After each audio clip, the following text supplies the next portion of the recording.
going on, everyone? Welcome to a brand new YouTube video, and today I'm going to show you guys a calisthenics workout for beginners.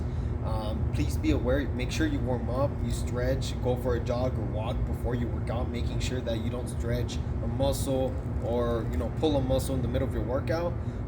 Also, make sure you warm up your wrist, and eventually as you progress in your calisthenics journey, be aware that you're going to get blisters, you're going to get calluses, and that's going to be very good for when you you continue, and for your grip in the pull-up bar. So as you continue in your calisthenics journey, the calluses would actually help you out to have better grip on the pull-up bar, so you can maneuver to do various pull-up workouts.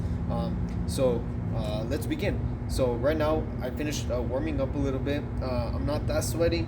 My body's just starting to let sweat come out. So I think that's a great phase for me to move on to my actual workout. So first we want to work out on our abs. So just do simple leg raises, but make sure you bend your legs. Don't keep your legs straight yet. That's for further down the road. So this is what you're gonna do. 1, 2, all the way down, all the way up. Try to make sure that your legs are at 90 degrees, and all the way down. So try to make sure that your legs go up 90 degrees and then come back down. Try to do 20 non-stop, and eventually, like I said, you're gonna feel like your hands are slipping off, and that's perfectly normal. Just as time progresses, you'll have better grip because of the calluses. So working on our abs, you want to make sure you do this because that's going to be like the first step to getting like an owl sit. You want to do plyometrics, not isometrics. So isometrics is when you hold the position for like static. Plyometrics is like explosives. So again, you want to try to reach 20. So I want to do at least 20 of those non-stop. So next we're going to move up to like upper body. So now we're going to do some pull. Again, I'm going to start with pronated pull-ups and just go as high as you can. So remember, the quality of the pull-ups is more important than the quantity, because eventually once you have a good quality of pull-ups, it's just going to be a matter of time to progress and reach a higher quantity of pull-ups. So now we're going to do these kinds of pull-ups.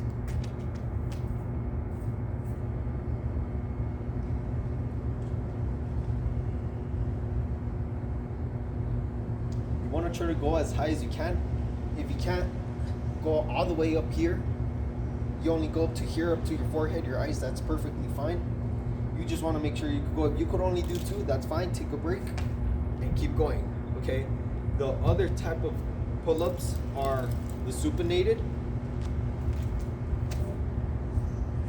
where again you want to go all the way up.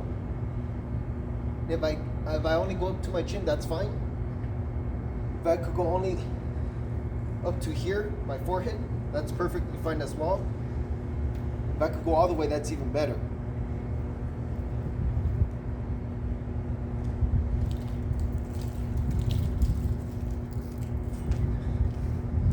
So I recommend try to figure out how many you could do non-stop. So in other words, if I could only do, for example, 2 or 3, that's fine. Just make sure to take some breaks here and there. The amount of breaks you want to take would vary, somewhere from like 2 to 4 minutes. Reason why is you want to let your muscles relax because they're so tense of pulling. And so again, this was the abs, the supinated and pronated pull-ups, and eventually as you progress, you want to make sure that you're consistent. Try to do this at least anywhere from 2 to 4 times a week. You do need your rest days, so that's why have some rest days in between. Keep in mind that in calisthenics, you want to be very patient. That's a key in calisthenics, because you don't expect to do a front lever, back lever, a handstand on the pull-up bar, overnight. And it sometimes doesn't even take.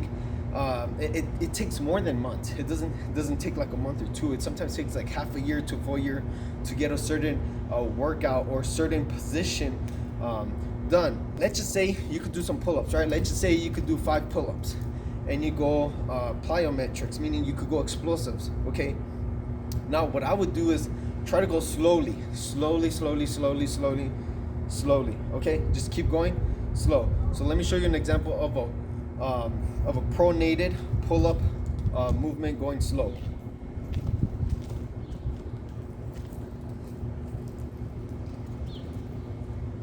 The slower the better.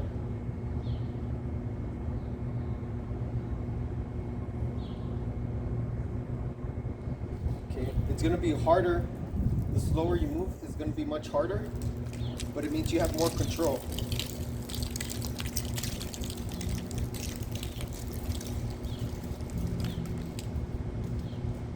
Okay, now we're gonna do the supinated now. Try to go slowly.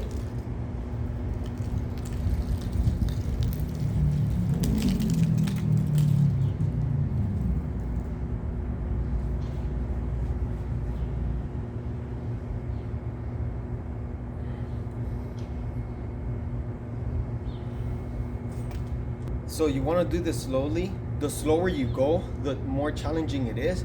If you could limit the speed that you go up and down, regardless if it's pronated or supinated pull-ups, you're in control. You're dominating that workout. So these are just the beginning steps. As I mentioned, try to do anywhere from like 2 to 4 times a week. Good luck, and I'll see you all in the next video.